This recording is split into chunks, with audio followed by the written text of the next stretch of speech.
Welcome once again to Manga Mondays. First time I filmed 2 of these in a row in a while, but I blew through this pretty quickly. This is Kisses and White Lily for My Dearest Girl, a Yuri manga that I obviously bought because it's Yuri. This and Murcielago, incidentally, are from Yen Press, who had not previously done any Yuri, but I've heard that these both sold really well, and therefore they're going to do more. So, you know, my bookshelf's just going to keep filling with more and more Yuri as the days go on. But this is much more of a standard yuritopia story. It's an all-girls school, all the girls are lesbians, and the author is very excited to show us as many lesbian couples as possible. Like, in between chapters, there's these little one-page shorts where it'll just explain some other couple who was, like, on the sidelines during the main event of the story, which is kind of funny. But this one is about this girl who's like a straight-A student. She's obsessed with being #1, but she is upstaged by this girl who is just a natural genius at absolutely everything. She can do anything with no effort. She doesn't give a fuck. She sleeps through class but still gets straight A's, is still the #1 student. She's just an absolute, cartoon-level genius. So this girl is, of course, jealous and bitter about it, but in observing this girl, she decides, like, she basically wants to beat her. Like, she's determined to beat her. This girl falls in love with her because of that. I shouldn't say this girl so much, because anyone who doesn't watch these and doesn't see me pointing at the manga, this gets really confusing. I know, because I did it with Bloom Into You, and I could not follow it when I was listening to it.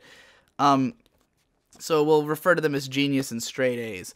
So Genius falls in love with Straight A's because of the fact that straight A's won't give up on trying to beat her. Because throughout her life, everyone just kind of ends up being distant from her because she's so much better than them that they just kind of give up. Like, they don't want to even try to beat her, or they just find her unapproachable. So the fact that straight A's is willing to put up a fight makes Genius immediately fall in love. And she's very straightforward about it. She's very, like, get in your face and start kissing ya right off the bat. And straight A's immediately realizes that she probably has feelings for Genius too, but she won't admit it. She's being a tsundere all throughout, like and we're talking like modern tsundere, like flipping back and forth, indecisive, obviously has feelings for her and kind of admits it sometimes, but then won't admit it other times.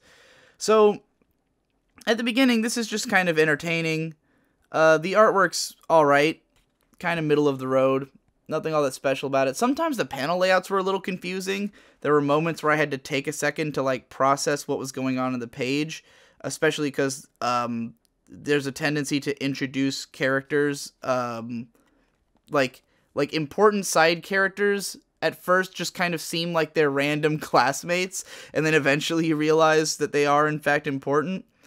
But yeah, so at first it's mostly about the relationship between these two. But then Straight A's also has a cousin that she shares a room with who is on the track team, and we start exploring her relationship with the leader of the track team as well, and they're like a more already solidified couple. And yeah, like halfway through this book, it just kind of becomes about that other couple. And like, I mean, they're related to what's going on with these two, but in fact, here's the other couple right here. It just kind of becomes about these two halfway through. So, it's really like we've got 2 different intertwined stories about 2 different relationships, between these sets of girls, while all these other relationships are kind of happening on these little one-page stories along the way. So this is pretty cute, and it was enjoyable. I like that the relationships each have, like, a gimmick to them, but I feel like they could get exhausted pretty quickly. Like, the relationship between these two started moving so fast in the beginning that I feel like the author kind of pumped the brakes on it. Like, it just kind of halts progress. Like, it's moving really fast at first, and then it just kind of stops, and then we start focusing on the other characters, and then there's like one more chapter in here where we make a little leap forward with the main 2. So it feels like it maybe be like the author realized that there wasn't that much to go on with this, that this was kind of a thin premise, and it was being jumped through at too high of a speed. So yeah, I don't know, like, how long this manga is. I don't know how many books it's supposed to be in total, but like I cannot imagine it lasting too much longer than this. Like if this is more than 2 or 3 volumes, I'll be shocked. And I have no idea how they'd stretch it out unless they just keep introducing new couples. Kind of reminds me a lot of the Yuritopia one, Kindred Spirits on the Roof. Like that, it's tonally almost exactly the same, and it's excitedness to just show us as many lesbian couples as possible is very much in the same spirit. So this is another one that it's not exceptional. It's not something that I felt like I need to continue. It's just more Yuri. And I mean, I've got plenty of Yuri at this point. Like, I'm gonna get sick of this kind of story pretty quickly. And like, Bloom Into You had much more interesting character. Like, the dynamic here reminds me of that in that it's these two girls kind of exploring their feelings and getting closer, and each one has kind of a gimmick in the relationship. But that one was more interesting than this one, albeit less cutesy. You know, Kindred Spirits told a more complete story in just a short package. I didn't have to buy more than 1 volume. Like, that's the problem here, is that, like, I read this first volume, but the idea of buying another one to continue the story is just, it's not worth it when there's so much other Yuri that I could be reading.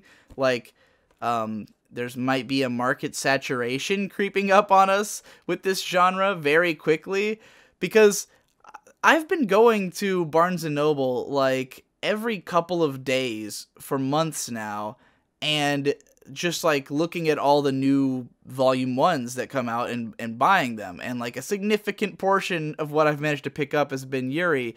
And there's plenty I haven't even been buying. I've been avoiding some of the other ones that either had the obnoxious bolded text like Bloom Into You had, or were just, like, a million Milk Morinaga things. So, and I haven't read the one I've already bought yet. So, yeah, like, I just feel like we're going to hit a saturation point with this, and this one doesn't stand out enough that I think it could surf on that ocean.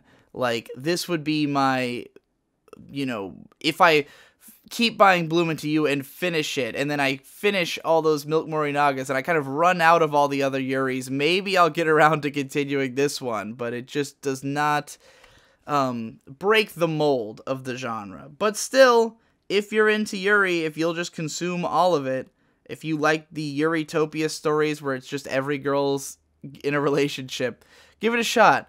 Read it online. Maybe I'll finish it there, you know. Yeah, not a super strong recommendation. Anyways, thanks again for watching, and I'll see you next week.